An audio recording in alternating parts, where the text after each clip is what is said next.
마태복음 3장 7절부터 12절까지의 말씀을 교독하시겠습니다. 제가 먼저 7절을 읽겠습니다.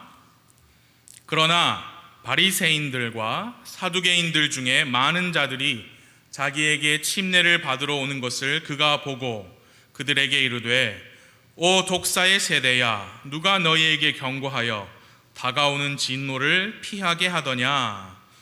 그러므로 회개에 합당한 열매를 맺고 너희 속으로 우리에게는 아브라함이 우리 아버지로 있다 하고 말할 생각을 하지 말라. 내가 너희에게 이르노니 하나님께서는 능히 이 돌들로도 아브라함에게 자손들을 일으키실 수 있느니라. 이제 또한 도끼가 나무들의 뿌리에 놓였으니 그러므로 좋은 열매를 맺지 아니하는 나무마다 찍혀 불 속에 던져지느니라. 참으로 나는 회개에 이르도록 너희에게 물로 침례를 주거니와 내 뒤에 오시는 분은 나보다 능력이 더 있으심에 나는 그분의 신발을 나를 자격도 없노라. 그분께서는 너희에게 성령님으로 침례를 주시고 불로 침례를 주시리니 곧 손에 키를 들고 자신의 타작 마당을 철저히 정결케 하사 자신의 알곡은 모아 곳간에 들이시되 껍질은 끌 수 없는 불로 태우시리라 하니라. 잠깐 기도할게요. 주님, 이 말씀 시간 복 주셔서 주님 의도하신 메시지를 우리 모두가 잘 받을 수 있도록 도와주옵소서. 예수님의 이름으로 기도합니다. 아멘. 자리에 앉아주세요. 지난주 수요일에는 마태복음 3장을 보시면서 침례자 요한의 등장과 또 그가 선포한 왕국 복음에 대한 말씀을 보았습니다. 왕이신 예수 그리스도께서 곧 본격적으로 등장하시는 이 시점에서 과거에 이사야 대언자가 예언한 대로 광야에서 외치는 자의 소리가 먼저 등장했습니다. 이제 왕께서 하늘의 왕국을 이 땅에서 건설하시고 주의 영광과 주님의 두려움으로 통치하실 때가 가까이 왔다는 소식을 알렸습니다. 함께 보셨죠? 이사야 말씀에 의하면 그때 왕께서 하늘의 왕국을 건설하시려고 하시기 바로 직전에 광야에서 외치는 자의 소리가 먼저 나오고 그때 어떤 일이 있을 것인가? 이사야 말씀에 의하면 땅의 지형이 평탄하게 되고 동물들의 세계도 아담의 범죄 이전으로 돌아갈 것이다 라고 했습니다. 그런데 그 왕국은 여러분과 제가 알고 있는 신약 성경에서 말씀한 천년 왕국이라고 말씀을 드렸죠. 구약의 대언자들은 그 왕이신 예수님의 초림, 태어나심이죠. 초림을 기점으로 하늘의 왕국이 바로 건설될 것이라고 미리 내다보았습니다. 예수님께서는 유대인들의 왕으로 오셨지만 그 백성들은 왕과 그분의 왕국을 원하지 않았고요. 예수님께서는 왕국을 여시는 일을 잠시 훗날로 미루시고 마태복음 16장 18절에 의하면 내가 내 교회를 세우겠다라고 말씀하시면서 지금 여러분과 우리가 지금 살고 있는 이 시대, 바로 교회 시대 또는 은혜 시대, 성령 시대라고도 하죠. 그 시대를 여셨습니다. 잠시 뒤로 미루어진 하늘의 왕국은 주 예수 그리스도께서 앞으로 이 땅에 재림하실 때에 건설될 것입니다. 하나님의 통치 계획은 끊어지거나 또는 이스라엘이 실패했으니까 교회가 이스라엘을 대체하지 않았습니다. 천년왕국이 되면 다윗의 왕좌가 다시 높아질 겁니다. 예수님께서 직접 하늘의 왕으로서 이 땅에서 통치하실 겁니다. 이 마태복음 3장에서 침례자 요한은 그 왕과 그분의 왕국을 받아들일 준비를 하라 라고 하는 왕국 복음을 선포하였습니다. 그리고 우리가 보았습니다만 왕국 복음에도 그 핵심이 무엇이었어요? 회개였습니다.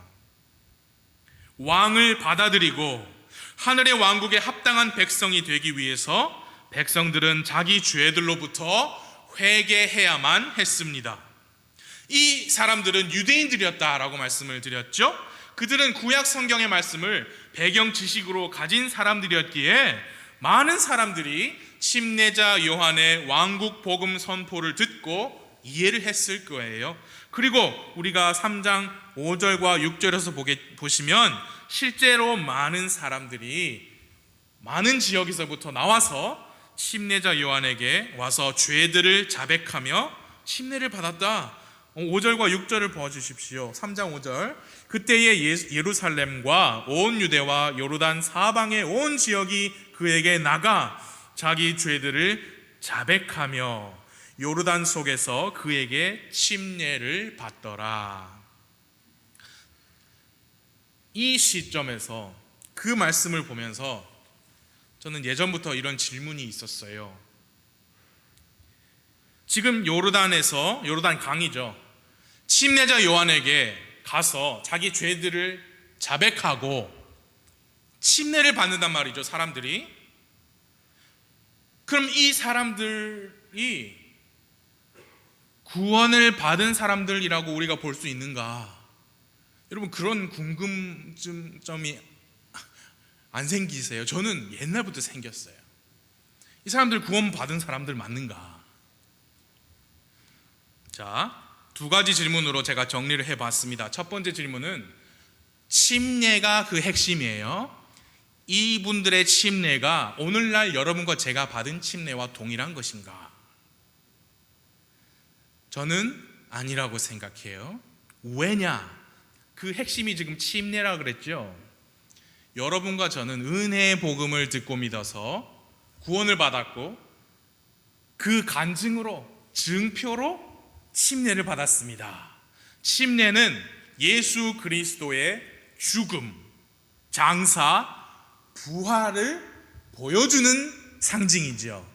제가 바로 예수 그리스도와 함께 죽었고 묻혔다가 살아났습니다. 그분의 죽음, 장사, 부활에 제가 참여한 사람입니다라고 성도님들 앞에서 그리고 하나님 앞에서 보여주는 것이 규례가 우리가 받은 침례이죠. 근데 이분들은 제 생각에는 죽음, 장사, 부활을 우리처럼, 우리가 침례 받을 때처럼 그렇게 잘 명확하게 확신을 가지고 이해하며 침례를 받으신 것은 아닐 것 같아요.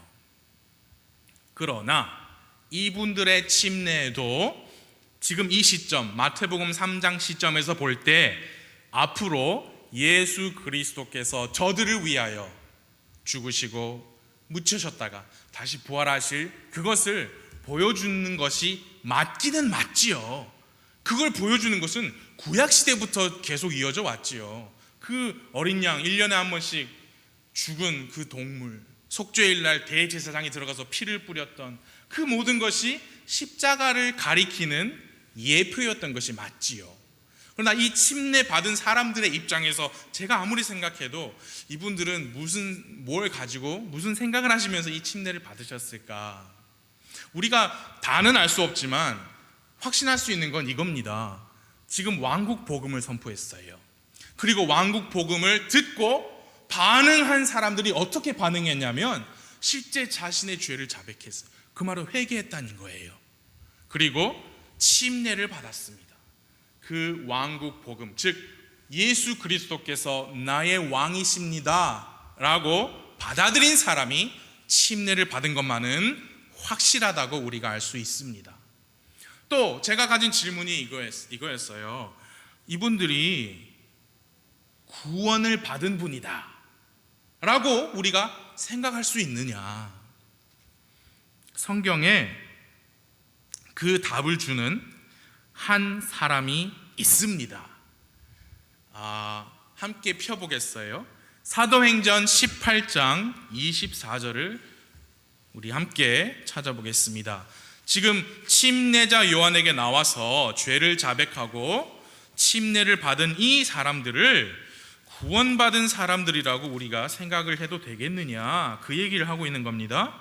사도행전 18장 24절 거기 보시면 아볼로라고 하는 사람이 나옵니다. 24절과 25절을 보시면 이 사람이 어떤 사람인지 대충 배경이 나와요. 자, 거기 보십시오. 사도행전 18장 24절이에요. 알렉산드리아에서 태어난 아볼로라 하는 어떤 유대인이 에베소에 이르렀는데 그는 말을 잘하고 성경 기록들에 능통하더라. 이 사람이 전에 주의 길 안에서 가르침을 받아 영이 뜨거움으로 주에 관한 것들을 부지런히 말하고 가르치나, 거기 끝에 함께요, 시작, 요한의 침례만 알더라. 그 요한은 사도 요한이 아니고 침례자 요한입니다. John the Baptist. 그러니까 요한의 침례만 아는 아볼로라는 사람이 나왔어요. 근데 그는 성경 기록에 능통했습니다. 주의 길 안에서 많이 배웠습니다. 그래서 주에 관한 것들을 부지런히 말하고 가르쳤어요.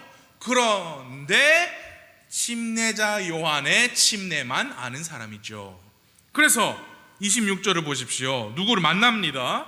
그가 회당에서 다음 데이 말하기 시작하거늘 아굴라와 브리스길라가, 이들은 부부예요. 아굴라가 남편 이름이죠. 그의 말을 듣고 그를 데리고 와서 그에게 하나님의 길을 어떻게 해요? 더욱 완전하게 설명해 주니라. 그게 핵심 키입니다. 더욱 완전하게. 그러면은 아굴라와 브리스길라가 가르쳐 준 걸 배우기 전에는 조금은 부족하게 알고 있었던 거죠, 이 아볼로라는 사람이. 그러나 그가 불신자다, 구원을 받았다고 착각한 사람이다, 그런 표현은 전혀 없습니다. 그가 회당에서 담대히 말했어요. 아굴라와 브리스길라는 아볼로가 말하는 거를 듣자마자 저 사람? 혹시? 뭔가 다른데? 왜냐? 우리는 우리를 알아봅니다. 여러분 그렇지 않아요? 구원받은 사람은 다른 구원받는 자의 간증을 들을 때 확실한데? 알아볼 수 있어요. 아굴라와 브리스길라 뭔가 알아차렸을 거예요. 그러니까 그를 데리고 갔지요. 근데 말을 해보니까 요한의 침례만 아는 거지요. 조금 많이 아시지만 조금 부족하시니까 여기 보면 더욱 완전하게 설명을 해줬어요. 그랬더니 어떻게 됐는지 27절을 보시죠. 사도행전 18장 27절. 그가 아가야로 건너가려는 마음을 먹음으로, 이제 아볼로라는 사람이 이동을 하려고 해요. 그러니까 형제들이 편지를 씁니다. 편지를 써서 제자들에게 권면하여 그를 받아들이게 하니라. 이 편지 가지고 가세요. 그러면 우리와 함께하는 제자들이 당신을 받아줄 겁니다. 거기 보세요. 그가 가서 은혜를 통하여 믿게 된 사람들에게 많은 도움을 주었으니, 28절 시작, 이는 그가 성경 기록들을 가지고 예수님께서 그리스도이심을 보여주며 힘있게 유대인들을 확신시키되 공개적으로 그리하였기 때문이더라. 거기 28절에는 있으나 아까 24절이나 25절에는 없는 표현이 있죠. 아볼로가 전에는 부족해서 그렇게 부족하게 가르쳤지만 28절에는 뭘 보여줬다 했습니까? 예수님께서 그리스도이심을 보여줬다. 성경 기록들을 가지고. 이게 뭡니까? 이제는 조금 부족한 부분이 브리스길라와 아굴라의 도움으로 완전하게 채워진 거죠. 여러분, 구원은요, 진리로, 복음이라는 진리로 회개와 믿음을 통해 받는 거지, 성경에 이 정도는 기본은 다 완전하게 알아야 구원받은 거지요. 우리는 그렇게 믿지 않습니다. 맞지요? 아볼로라는 사람이 요한의 침례만 알았기 때문에 그가 아직은 구원받은 사람 아니다, 그게 아니죠. 우리가 지금 이 이야기를 보니까 그도 구원받은 사람이 맞았어요. 그러나 더 많은 것을 배워야 할 여지는 있는 사람이지요. 자, 마태복음 3장으로 돌아가 보시면 침례자 요한에게 많은 사람들이 나왔습니다. 자기 죄를 회개했습니다. 그리고 침례를 받았습니다. 그 사람들 구원받은 사람이라고 볼 수 있습니다. 더 배워야 할 여지는 있죠. 그러나 구원받은 사람이라고 볼 수는 있을 거예요. 왜냐? 왜 또 제가 그렇게 확신 있게 말할 수 있느냐? 바로 그 다음 구절에 어떤 사람들이 침례 받겠다고 나오지요. 그런데 그 사람들한테 침례자 요한이 하는 반응이 180도가 다르거든요. 자, 왕국 복음, 그리고 우리가 듣고 믿은 은혜의 복음, 왕국 복음과 은혜의 복음에 공통점이 있습니다. 그것이 무엇이냐? 예수 그리스도를 받아들여야 한다는 점이에요. 예수 그리스도를 받아들이기 위해서 또 공통점이 무엇이냐? 자기 자신의 죄에 대한 회개가 반드시 동반되어야 한다는 점이 왕국 복음과 은혜 복음이 똑같은 부분입니다. 왕국 복음을 받아들인 사람이나 은혜의 복음을 받아들인 사람이나 예수님을 받아들였어요. 이 사람들은 예수님을 자기 자신의 왕으로 받아들였고, 여러분과 저는 나의 구원자로 받아들였습니다. 둘 다 예수님을 나의 주님으로 받아들였다는 점에서 같습니다. 그분께서 나의 죄의 문제를 해결해 주실 분이라고 믿었다는 점에서 같습니다. 그런 유사한 부분이 있기 때문에 오늘 우리가 이 본문 말씀을 함께 보시면서도 분명히 지금 왕국 복음이라 그랬는데 이 상황이, 이 말씀이 은혜의 복음을 믿고 받아들인 우리에게도 이 시대에도 자연스럽게 그 내용이 적용될 수 있을 것 같다, 그런 생각이 드는 이유예요. 유사한 점이 있기 때문에. 여러분 7절을 봐주십시오. 본문이에요. 마태복음 3장 7절을 먼저 보겠습니다. 그러나 바리새인들과 사두개인들 중에 많은 자들이 자기에게 침례를 받으러 오는 것을 그가 보고 그들에게 이르되, 오 독사의 세대야, 누가 너희에게 경고하여 다가오는 진노를 피하게 하더냐. 먼저 이 바리새인들 그리고 사두개인들이 누구냐, 우리가 다 알 필요는 없어요. 유대인들, 자, 우리가 유대인이라고 할 때는 그들이 믿는 종교와 같은 개념이에요. 지금 오늘날에도 유대인 핏줄 아닌데 유대교를 믿으면 그는 유대인이에요. 예. 그래서 예전에 미국 대통령 트럼프 대통령 그 딸 이방카 혹시 아세요? 그 여인은 유대인 핏줄이 없어요. 그런데 그 남편이 유대인이고 종교를 가지고 있어요. 그래서 그 딸도 유대교를 선택했어요. 그래서 그 딸도 유대인이라 하는 거예요. 그래서 유대인이라고 하면은 유대교라는 종교와 함께하는 개념이에요. 유대인들의 분파라는 말은 유대 종교의 분파입니다. 바리새인파, 사두개파, 또 무슨 다른 파가 또 있다고 하는데 그렇게 드러나지는 않았죠. 바리새인들은 구약 성경을 중요하게 생각하면서도 자기 분파만의 전통과 관습을 매우 중요하게 생각했다고 해요. 그래서 구약의 진리가 분명히 있는데 자기 전통이 더 중요한 거죠. 그래서 진리를 좀 소홀히 보는 그런 사람들. 사두개인들은 전통보다는 구약 성경 기록을 더 중요시했다고 합니다. 그래서 바리새인들과 사두개인들은 유대 종교에 관하여서는 맨날 치고받고 서로 자기가 잘났다고 싸우면서도 나사렛 예수에 관해서는 한 마음이 되어가지고 죽여야 됩니다, 이단의 괴수입니다 라고 했던 사람들이지요. 그 사람들, 구약 성경 잘 아는 사람들이죠. 그 사람들이 구약 성경을, 이사야 말씀을 잘 알았겠죠. 저자가 광야에서 외치는 그 자 아니냐, 나와서 회개하라 하늘의 왕국이 가까이 왔다 하니까 그렇지, 구약 성경에서 말했지 하면서 바리새인들 사두개인들 중에 많은 사람들이 침례 받으러 갑시다 했을 거예요. 왜? 아유, 이런 예언의 성취에 우리가 빠지면 안 되죠, 뭐 그랬을 거예요. 침례자 요한이 뭐라고 불렀습니까? 독사의 세대들아. 그러면서 다가올 진노에 관해서 말했어요. 누가 너희에게 경고하여 다가올 진노를 피하게 하더냐? 그러면 바리새인들, 사두개인들은 모두 다 구원받지 않은 독사의 세대고 다가올 진노를 피하지 못할 사람들입니까? 단지 바리새인이라는 이유만으로 그 사람은 독사의 세대고 앞으로 다가올 진노를 못 피하는 그런 사람이에요? 전혀 아닙니다.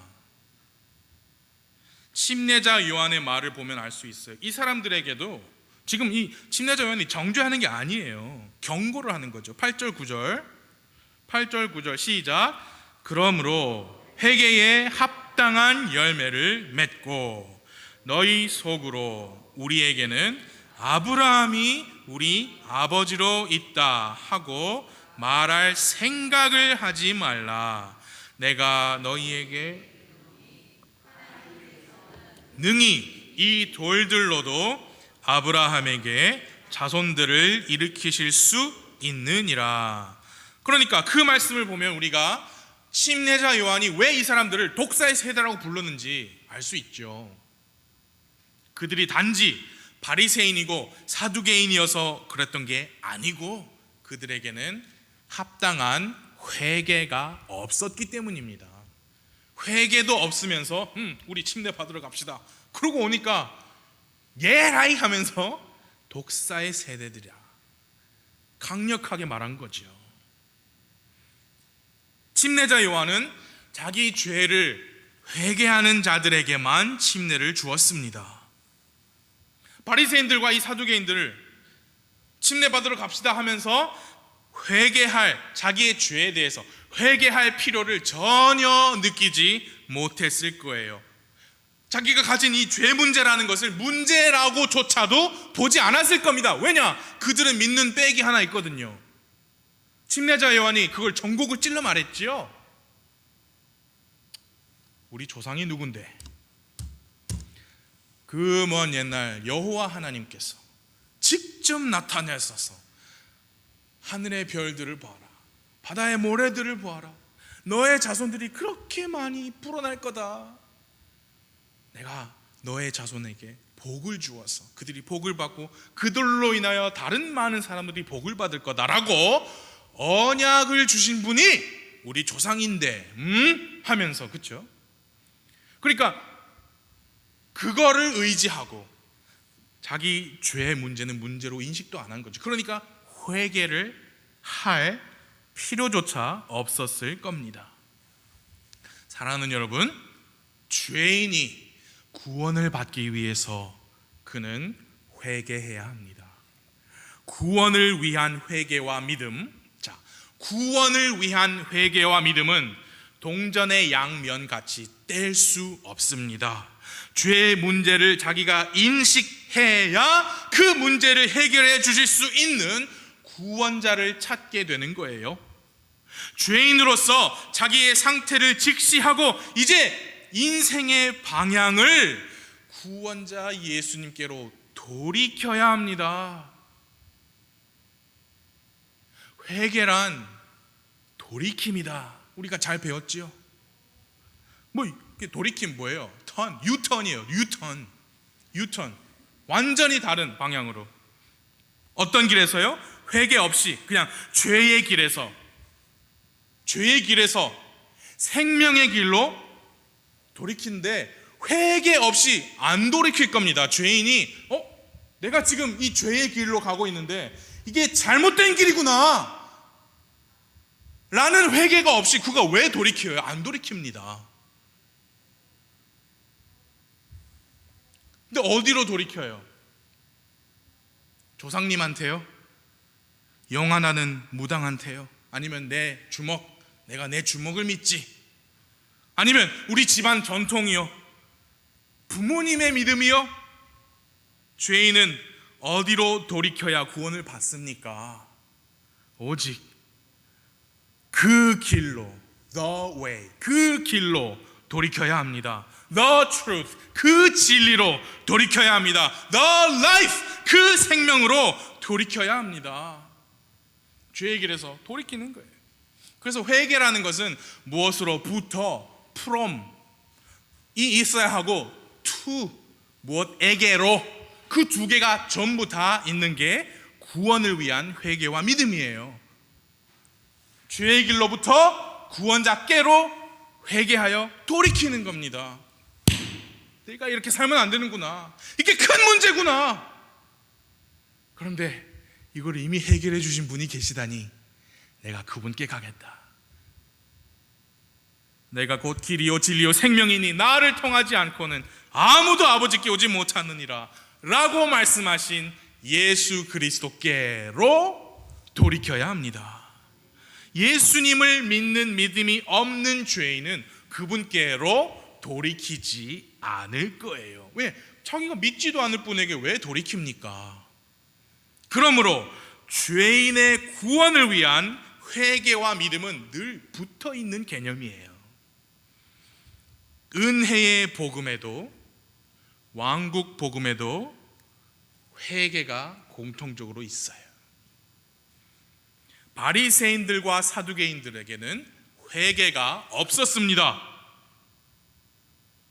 그러면서도 하늘의 왕국이 가까이 왔다고 하니까 갑시다.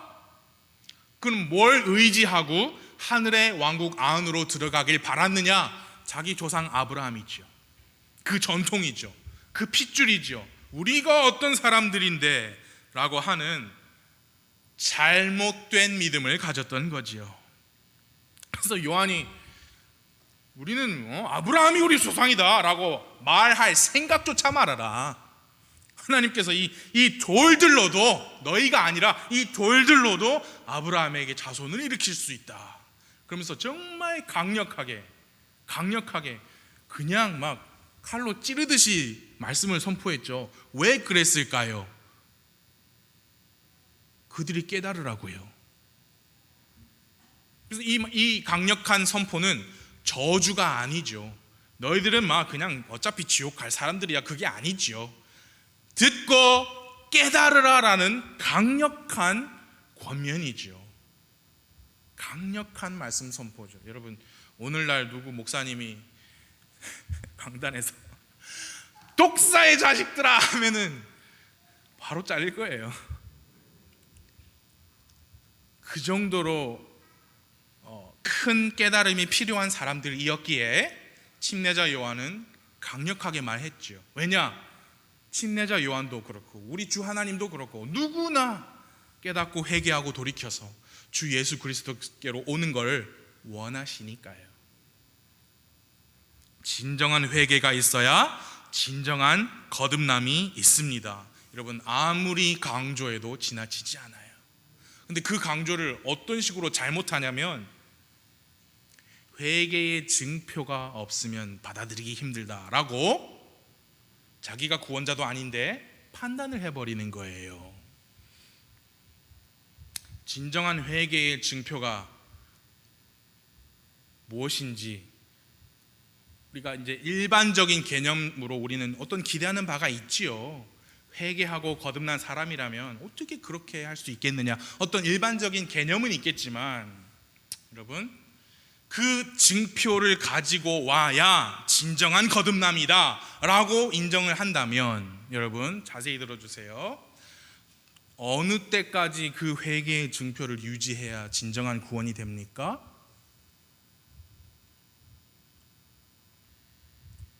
90살까지 정말 잘못하지 않고 정말 회개의 증표, 맞죠? 회개의 증표입니다. 90살까지 살다가 91살에 잘못했어요. 그럼 당신 회개한 거 맞아요? 그렇게 된단 말이에요. 그러니까 그걸 너무 지나치게 강조하는 그게 이제 뭐냐면 예수 그리스도께서 나의 진짜 주인이시라는 것을 삶으로 보여주어야 진짜 구원이다 라는 약간 극단적인 가르침이 돼요. 그걸 이제 주재권 구원이라고 하죠. 저에게 주재권 구원은 극단적인 가르침이에요. 구원을 받은 사람도 죄 지을 수 있습니다. 그럼 어떻게 해요? 요한일서 1장 9절 자백하는 거예요. 그럼 신실하시고 의로우신 하나님께서 모든 죄에서 우리를 깨끗게 해주세요. 용서해 주세요. 예수님이 직접 말씀하셨습니다. 목욕을 한 사람도 다니다 보면 발이 더러워지니까, 근데 계속 목욕할 수 없지 않느냐, 발만 씻으면 되지 않느냐. 여러분, 그 말씀이 무슨 말씀인지 이해하시죠? 주재권 구원은 언제까지 발이 깨끗해야 된단 말이에요? 얼마나 더러워지면 내 구원이 아닌 게 되는 거지요? 그런 질문이 일어날 수 있어요. 거기까지는 아니어도 여러분과 우리가 원로 목사님께 많이 배운 대로, 여러분, 회개는 믿음과 함께 가는 거고요, 진정한 회개가 있어야 진정한 거듭남이 있다. 그건 우리가 믿는 바입니다. 그래서 특별히 우리나라에서 많은 분들께서 자기 구원을 말하면서 모태신앙이다 라고 하십니다. 모태신앙이 가지고 있는 가장 큰 오류는 회개가 없다는 거예요. 딱 그겁니다. 그냥 자동으로 나는 됐어요. 여러분, 성경 어디에도 어머니의 태중에서 그 아기가 탯줄로 연결된 어머니를 통하여 영양분이 아니고 어머니의 믿음을 이어받았다는 것은 성경 어디에도 없습니다. 믿음은 이 성경에 의하면 믿음은 어머니께 전해받는 게 아닙니다. 믿음은요, 로마서 10장 17절에서 말씀합니다. 믿음은 들음에 의해 오고요, 들음은 하나님의 말씀에 의해 온다고 했어요. 어머니의 뱃속에 있는 아기가 하나님의 말씀을 듣고 회개하고 믿고 복음을 받아들일 일은 없지요.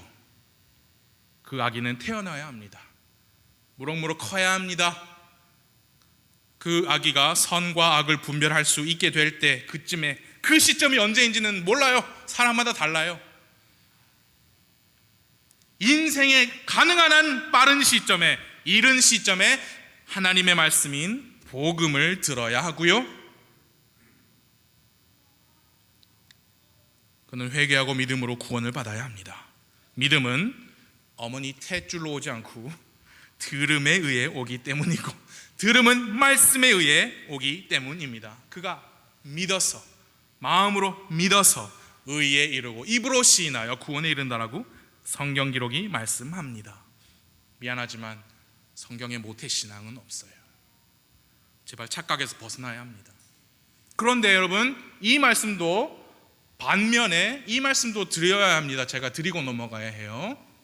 어떤 입장이냐, 저는 모태신앙입니다 라고 말씀하시는 분들 중에 어떤 분들은 내가 엄마 태 속에 있을 때부터 믿음 가졌습니다, 그 뜻으로 말하는 게 아닐 거예요. 많은 분들은. 그럼 무슨 의미로 그렇게 말하느냐, 이런 의미죠.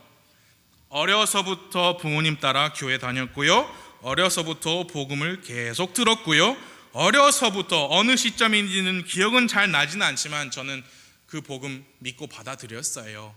그 말을 저는 모태신앙입니다, 그렇게 밖에 표현을 못하는 거지요. 그런 사람 분명히 있습니다. 그래서 여러분, 구원은요, 교회 안에 있지 않지요. 맞습니까? 구원이라는 것은, 거듭남이라는 것은 교회 안에 있지 않습니다. 복음이라는 진리 안에 있습니다. 장로교회, 성결교회, 그 어떤 교회라도 그 안에서 참 복음이 만약에 강단이나 또는 개인으로부터 선포되고 누군가가 그 참 복음을 듣고 회개와 믿음으로 구원을 받을 수 있어요. 근데 어렸을 때 그렇게 받았는데 그 교회에서는 하는 말이 모태신앙 하니까 그럼 나도 모태신앙인가 보다라고 어렸을 때부터 잘못된 단어가 입력이 돼서 구원 받으셨습니까? 저는 모태신앙입니다 라고 말하는 분이 분명히 있을 수 있다. 저는 그렇게 생각해요. 그래서 어떻게 해요, 목사님? 구원은 교회에 있는 게 아니기 때문에 개개인마다 붙잡고 말씀으로 점검을 해보면 알 수 있지요. 그래서 충분하게 대화를 하고 상담이 필요하다면 하고 해서 점검해 나가야 한다고 생각해요. 침례자 요한은 지금 바리새인들과 사두개인들에게 저주를 퍼붓고 있지 않습니다. 오히려 담대하고 강력한 말씀 선포로 그들에게 자기 잘못을 바로잡을 기회를 주었습니다. 독사의 세대들아, 회개에 합당한 열매를 맺어야 한다. 조상 아브라함 의지하면 너희들 다 지옥 간다. 그런 말 하는 거잖아요. 그 계속 이어지죠. 왕께서 오시면 도끼질을 하실 거다. 왕께서 오시면 타작마당에서 키질을 하실 거다. 그럼 뭐예요? 그러니까 정신 차리고 회개에 합당한 열매를 맺어야 할 거 아니냐.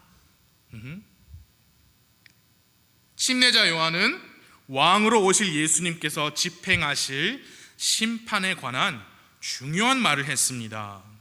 10절, 11절, 12절 말씀을 우리 조금 길지만 함께 읽겠습니다. 시작. 이제 또한 도끼가 나무들의 뿌리에 놓였으니 아니하는 나무마다 찍혀 불 속에 던져지느니라. 참으로 나는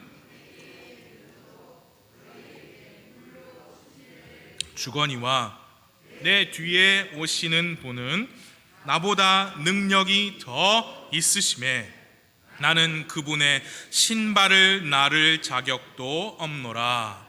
그분께서는 너희에게 성령님으로 침례를 주시고 불로 침례를 주시리니 곧 손에 키를 들고 자신의 타작 마당을 철저히 정결케 하사 자신의 알곡은 모아 곳간에 들이시되 껍질은 끌 수 없는 불로 태우시리라 하니라.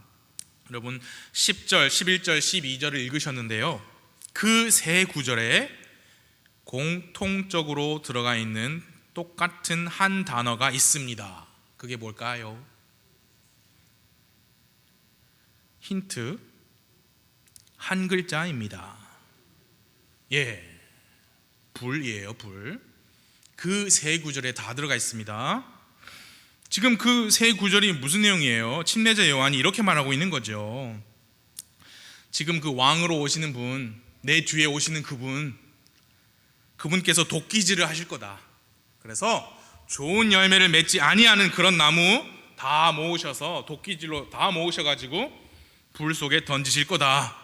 왕으로 오실 그분, 나보다 능력이 더 있으셔서 나는 물로 침례를 주지만 그분은 성령님으로 침례를 주시고 불로 침례를 주실 거다.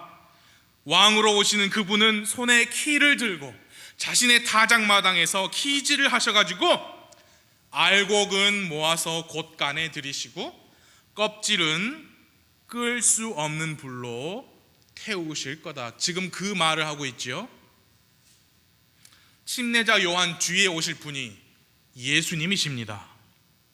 자, 복음서를 읽어보시면 침례자 요한 뒤로 예수님이 오셨습니까?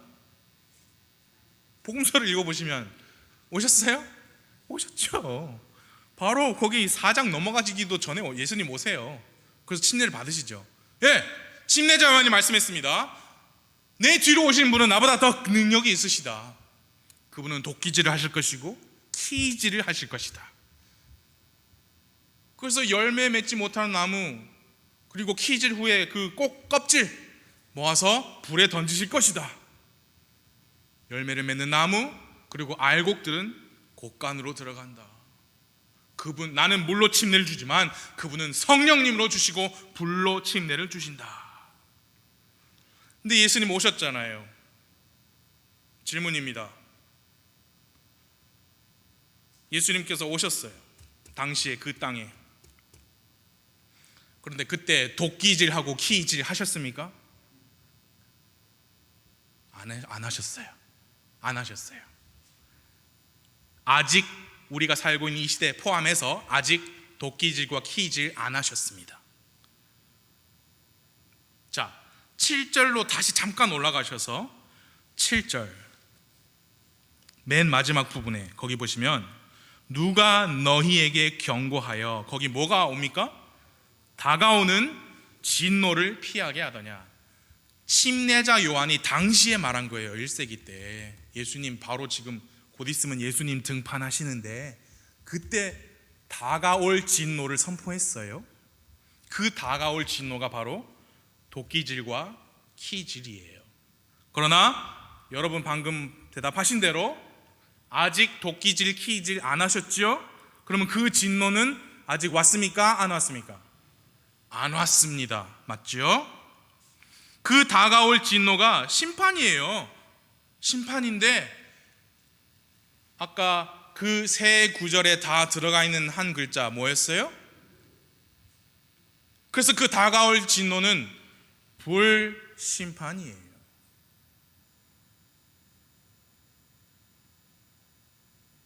그 예수님께서 도끼질 하실 거다, 키질 하실 거다 했는데 아직 안 하셨습니다. 왜요? 그때 열려야 했을 하늘의 왕국이 열리지 않았으니까요. 미루어졌으니까요. 맞죠? 그러면 그 왕국은 언제 열립니까? 예수님께서 이 땅에 두 발을 닿으시며 오실 때에 열립니다. 그때 그러면 도끼질도 있고 키질도 있을 겁니다. 맞습니까? 예. 그럼 지금은요? 지금 예수님께서는 무엇을 하고 계십니까? 지금 예수님께서는 도끼질과 키질을 하시기 전에 오래 참으시는 중입니다. 한 사람의 인생이 그 목숨을 다하기 전에 그가 복음을 듣고 구원받기를 기다리십니다. 침례자 요한이 왕국 복음을 선포했을 때 그가 말했던, 언급했던 도끼질과 키질의 대상은 그때 당시에는 유대인들이었어요. 그러나 지금은 전 세계 사람들이 은혜의 복음이 필요한 사람들입니다. 은혜의 복음을 믿고 구원받은 사람은 불 속에 던져질 나무가 아닙니다. 타작 마당에서 버려지는 껍질이 아닙니다. 구원받은 사람은 열매를 맺는 나무요, 알곡들입니다. 그 알곡들에게 예수님께서 성령님으로 침례를 주십니다. 구원받은 그 순간에 죄인이 회개하고 예수님을 구원자로 믿는 그 순간에 성령님으로 침례를 받습니다. 그걸 우리가 성령 침례라고 하죠. 자, 침례는 푹 잠기는 게 침례죠. 죄인이 회개와 믿음으로 구원을 받는 그 순간에 그 혼은 성령님 안으로 푹 잠깁니다. 그래서 이제부터 그는 성령님 안에 있고 성령님께서 그의 안에 계십니다. 마치 예수님께서 말씀하셨듯이 내가 아버지 안에 있고 아버지가 내 안에 있다고 한 것 같이 예수님께서 제자들에게 말씀하시길 너희 안에 내가 거하고 내 안에 너희가 거한다라고 하는 그 말씀처럼, 저는 어렸을 때 그 말씀 읽으면서 그게 도대체 무슨 뜻이에요? 예수님이 내 안에 계시면 나는 예수님 안에 들어갈 수 없잖아요. 그런데 여러분 이제는 이해가 되시죠? 그게 성령 침례입니다. 성령님 안으로 푹 들어가는 겁니다. 침례자 요한이 말한 것처럼 내 뒤에 오시는 분은 나보다 더 능력이 있으셔서 성령님으로 침례를 주실 거다. 그럼 또 하나가 더 남았죠. 성령 침례 말고 불 침례죠. 그 불 침례는 여러분 좋은 거예요, 나쁜 거예요? 나쁜 거예요. 나쁜 거예요. 열매 맺지 못하는 나무를 불 속에 던지는 거, 그걸 불로 침례를 주신다 한 거예요. 키질 다 끝나고 알곡들 다 모아놓고 껍질 남은 거 불로 태운다, 그거를 불로 침례를 주실 것이다 라고 말씀하신 겁니다. 침례는 다시 말씀드립니다, 푹 잠기는 거라 그랬죠. 그래서 그것들을 모아서 푹 불 속으로 던지실 거예요. 그거를 이제 개역성경에서 불로 세례 주실 거다 그래가지고 이제 오순절 얘기하면서 불같은 성령께서 불로 임하셔서 불침례를 받을 거다. 그래서 지금 불 받으라 그런 거 우리나라에 많이 있었잖아요. 지금은 잘 모르겠습니다. 솔직히 예전에도 저는 몰랐어요. 들어서 알지. 제가 뭐 가봤으니까 뭘 합니까 제가. 한번 금요 기도 철야 기도회 한데 한 번 가봤어요. 친구 따라 막 노래하고 목사님이 이제 구역별로 출석 체크를 하시더라고요. 그래서 제 기억에 뭐 평균적으로 한 구역에 한 9명, 10명 나왔던 것 같아요. 그런데 무슨 구역 하면 이제 구역장이 9명이요 그러면 다음 구역 넘어가고 다음 무슨 구역 하면요 4명이요 그러면 어디 구역이요? 그렇게 되물으시더라고요. 재밌더라고요. 그리고 끝나고 기도합시다 하면서 불을 다 꺼버려가지고 불 다 꺼버렸어요. 딱 이 정도 사이즈인데 사람들도 한 이 정도 모인 것 같아요. 그러면서 사람들이 이런 코너를 다 잡아요. 불 끄고 갑자기 막 박수 치고 막 소리 지르고, 그래서 제가 무서워가지고 뛰쳐나갔어요. 왜 그렇게 해야 돼요? 불 달라고. 근데 여기 불로 침례를, 일단 세례는 아니죠. 침례입니다. 불로 침례를 주시겠다는 것은 불 심판을 의미하는 거예요. 이제 오순절에 불 받았지 않습니까? 아니요. 오순절에 불 안 받았어요. 어디 불 받았어요? 오순절에 오순절에 불 안 받았어요. 불의 혀 같이 갈라진 것들이 그들에게 나타나 각 사람 위에 앉았다 그랬지. 어디 불이 내려왔다 그랬어요? 불의 혀 같이 갈라진 것들이 왔다 그랬죠. 지난 주일에 가인이 되지 말라 아니죠. 가인과 같이 되지 말라. 그래서 여러분, 우리 성경은요 문자적으로 문맥적으로 그대로 받아들이면 돼요. 거의 대부분이 그렇게 됩니다. 세 구절에서 불이 나왔으면 다 같은 문맥이라고 보는 것이 맞죠. 불 침례는 심판입니다. 좋은 게 아니죠. 심판의 날, 여러분과 저는 그 심판으로부터 안전하지요. 그러나 그 심판의 날 다가옵니다. 마침내 도끼질과 키질을 하시고 그 열매 없는 나무들과 껍질을 불 속으로 던지실 겁니다. 7년 그 환란기의 끝에 예수님께서 공중에서 우리와 함께 계시다가 이 땅으로 내려오셔서 왕으로 내려오셔서 도끼질과 키질을 하시고 그 결과물들에게 심판을 집행하실 거예요. 그래서 우리가 할 일이 있죠. 예수님께서 이 땅에 오시기 전에 우리 주변에 있는 분들의 그 육체의 생명이 다하기 전에 우리는 한 명의 혼이라도 더 은혜의 복음으로 그가 구원에 이르도록 전해야 합니다. 그게 우리 할 일이에요. 사랑하는 여러분, 구원하시는 분은 예수님이에요. 여러분, 그 어떤 분, 여러분 주변의 가족들 될 수 있고 친구들 사랑하시는 거 알겠지만 여러분이 구원하시는 거 아닙니다. 우리는 전하는 목소리예요. 침례자 요한이 외친 것처럼 외쳐야 합니다. 그리고 우리는 우리 왕 되신 예수님, 우리 신랑 되신 예수님을 만날 준비를 잘 해야 합니다. 여러분, 한 왕에게 충성을 맹세한 사람이, 신하가 다른 왕이나 다른 군주에게 충성을 바칠 수 없지요. 그건 반역 행위입니다. 한 신랑에게 정혼된 신부는 그 신랑이 와서 자기를 데려가기를 기다려야 하죠. 그 날까지 자기 자신을 순결하게 지키면서 다른 남자에게 눈길을 줘서는 안 되지요. 그것은 음행입니다. 우리의 왕이시요 신랑 되신 예수님께서 언제라도 오실 수 있어요. 그래서 우리는 준비해야 합니다. 합당한 마음, 합당한 태도를 지키면서 예수님 뵐 날을 고대해야 합니다. 우리 이 말씀을 찾아서 읽고 마치겠습니다. 베드로 후서 3장 8절입니다.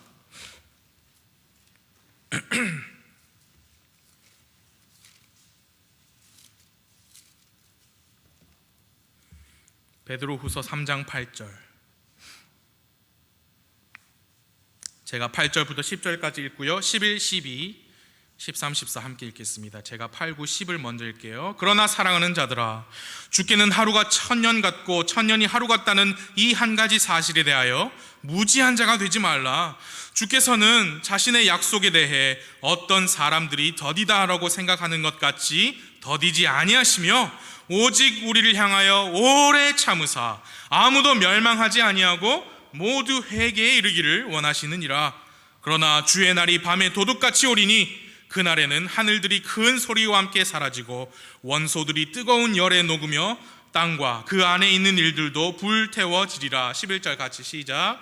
그런즉 이 모든 것이 해체될진대 너희가 어떤 사람이 되어야 마땅하겠느냐? 모든 거룩한 행실 속에서 하나님을 따르는 가운데 하나님의 날이 오는 것을 기다리고 서두르라.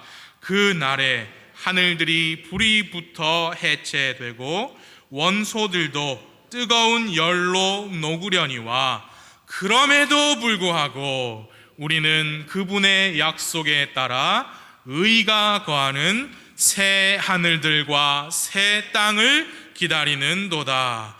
그러므로 사랑하는 자들아, 함께 시작. 너희가 그러한 것들을 기다리나니 너희가 점도 없고 흠도 없이 화평 중에 그분께 발견되기를 힘쓰라.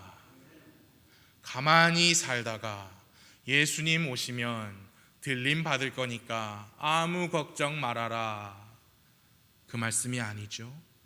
힘쓰라. 우리는 힘써야 합니다. 목사님 구원 받았는데 뭐 힘쓸 거 있습니까? 아니요, 힘써야 합니다. 다른 왕, 다른 군주에게 충성을, 나의 이미 예수님께 바친 충성을 빼앗기지 않도록 힘써야 합니다. 다른 남자에게, 내 신랑이 지금 나를 데려가기 위해서 집을 짓고 있고 언젠가 데리러 올 텐데 그 시간 동안 신부된 우리가 다른 남자에게 눈길과 마음을 빼앗기지 않도록 힘써야 합니다.